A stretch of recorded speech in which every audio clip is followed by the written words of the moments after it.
Yan mga boss, at good morning.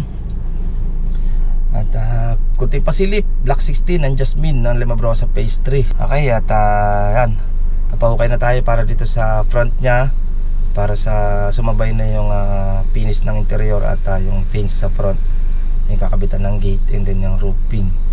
Na-request na naman para may sabay na matapos, para isahan lang. Yung matiraman lang, yung gate na lang, tsaka mga grills. And then check na natin hanggang loob yung mga finish na natin mga kesame. At start na para magtalis ng CR sa second floor. Okay mga boss, tara, samahan niyo ako, check na natin. Let's go. I don't ever slow up, no I don't take shit. I got no love for the fakeness. If you wanna play tough and wanna hate this, I'll always show up.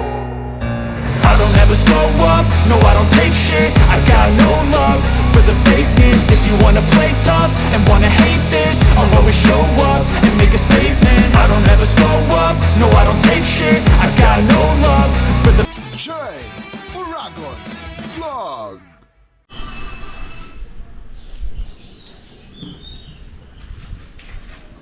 Ayan mga boss, at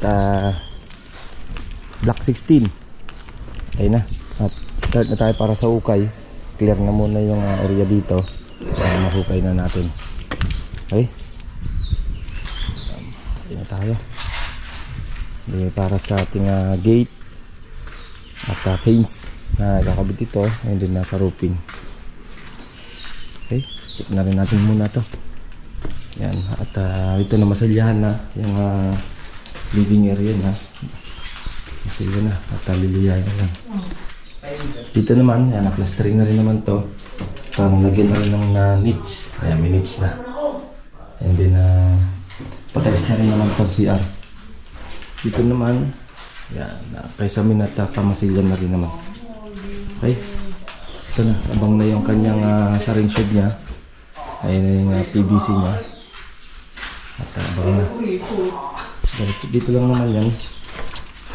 Yan, dyan na yung ating ring shade na pasingawan. Okay. Ay, baba na muna yung wood plank na ano natin. Okay.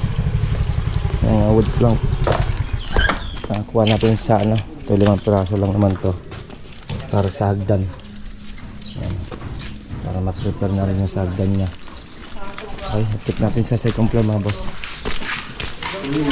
Sa second floor, ito, wood plank na ito. Naka-prepare na rin naman ito sa wood plank. And then dito, patatiles na natin yung CR. Prepare na tayo para sa tiles sa CR. Yan. Yung ating waterproofing, lalagyan natin ng karton para for safety, magasgasan, pero waterproofing pa natin yan. And then lalagyan ulit natin ng waterproofing.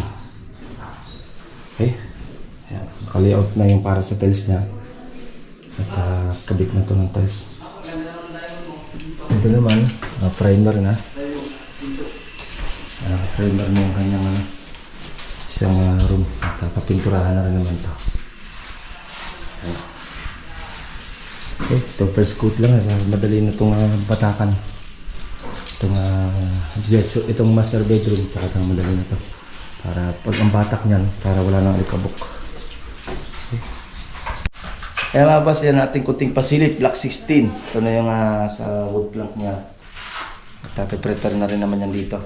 At start na tayo, paghukay na tayo sa ating bagot para habang nagpipinis itong interior, sasabay na rin yung bakod niya. Kung matiraman lang, yung gate na lang. Okay, yan ating kunting pasilip, Block 16 ng Jasmine, Limabrosa Phase 3 mga boss. Next update natin yung Sandaya naman siguro. Okay, hanggang dito na lang at ingat-ingat. Bye bye.